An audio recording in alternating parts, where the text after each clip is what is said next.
So Yoshiko, onigiri is everywhere now. In cafes, events, street fairs, and I see it in picnics, even in my dreams. When I make it at home, suddenly there's lots of questions. How much water do I need for the rice? When do I wrap the nori? And what if it all falls apart?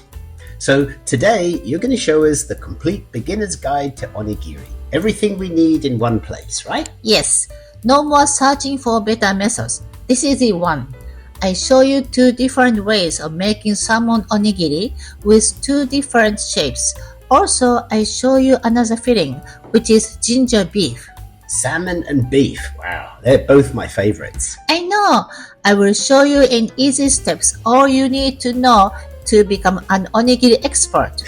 Wow, great. I can't wait to try this out.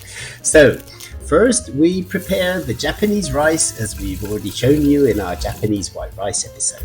Right, but for onigiri, I use slightly less water for cooking the rice than usual. Oh, less water. Why is that?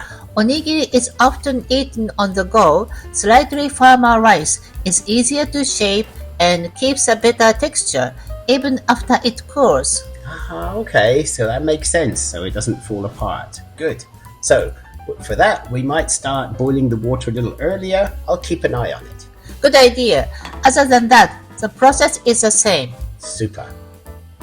And once the water is absorbed, turn the heat to high just for 10 seconds and turn it off. And let it sit covered for 10 minutes. After that, spread the rice on a shallow plate to cool. If you are in a hurry, you can fan it with an uchiwa, a Japanese hand fan like I'm doing. Or just let it cool naturally, but cover it loosely with plastic wrap so it doesn't dry out. So and now, this is nori, seaweed sheets. Yes, and do you see one side is rough and the other side is smooth?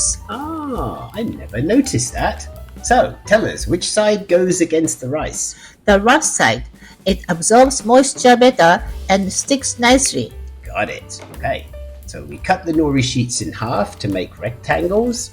And now we flatten some plastic wrap on a cutting board and sprinkle with a little salt. Some people add salt to the rice when cooking, but I prefer this method. Depending on the filling, you may not need extra salt. And then place some rice on the sheet and add a spoonful of the salmon flake filling. Yes, and we show you how to prepare the salmon filling in our salmon fried rice episode. And then we add some more rice on top and then wrap it all in a plastic sheet. And now comes the hard part, shaping it into a triangle. And be careful not to press the rice too hard. Make sure shape it gently. It looks tricky, but I'll give it a try. That's okay. You will learn from practice. Try to make it into even triangle shape. And then we remove the onigiri from the plastic wrap, place it in the center of the rectangular nori sheet, and carefully wrap it around so it all sticks together. There, look at that. It looks like it's wearing a kimono. Kawaii! There are many ways to wrap nori, but I think this is the easiest for beginners. And because the rice is cooled down nicely, the nori stays nice and crisp.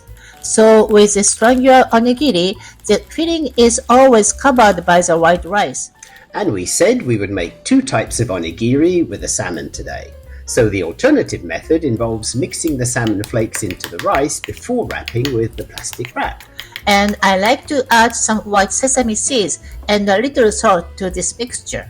And in that case, there's no need to sprinkle any extra salt on the plastic wrap. Yes. Also shape this mixture into a barrel shape. The shape is called tawaragata in Japanese. Oh, great. A second shape. Wow. And to do that, we cut one of the nori rectangle sheets into a half, then wrap around just the middle of the barrel-shaped onigiri. Look at that. It looks like an obi belt for a kimono. Very elegant onigiri. I'm glad you say that. I like this shape too. By the way, nori tends to absorb moisture very easily, so when using it, make sure to keep it in a sealed package or container all the time. Right. And so now we have two different onigiri shapes we can make. And now let's prepare another filling. How about ginger beef? That sounds amazing too. So first we grate a small piece of ginger. No need to peel it. If you don't have a grater, just finely chop it. And then chop about 1/4 pound of beef into thin strips. Cuts of meat with some fat in it works best. And in a small pot, we add 2 tablespoons of sake, 2 teaspoons of sugar, 2 tablespoons of soy sauce, and the grated ginger. We bring all of this to a boil and then add the beef and simmer until most of the liquid is gone. Transfer to a plate to cool. Again, I like to add some white sesame seeds. And it looks and smells so appetizing. And so now we make our onigiri again. But no need for added salt this time since the beef already has such a rich flavor. Exactly. Great. Okay, so let's try and make 2 triangle onigiri and 1 barrel shape onigiri for our beef ginger filling. They all look amazing and I can't wait any longer. Let's eat some now and take the rest for a picnic later. Itadakimasu! Love Japanese food? Let's make it easy at home. Hit subscribe, turn on notifications, and check out our website for more tips and recipes. If you enjoyed this video, give us a thumbs up and share it with your friends. Got questions or requests? Drop a comment. We love to hear from you. Stay hungry, stay curious. Happy cooking!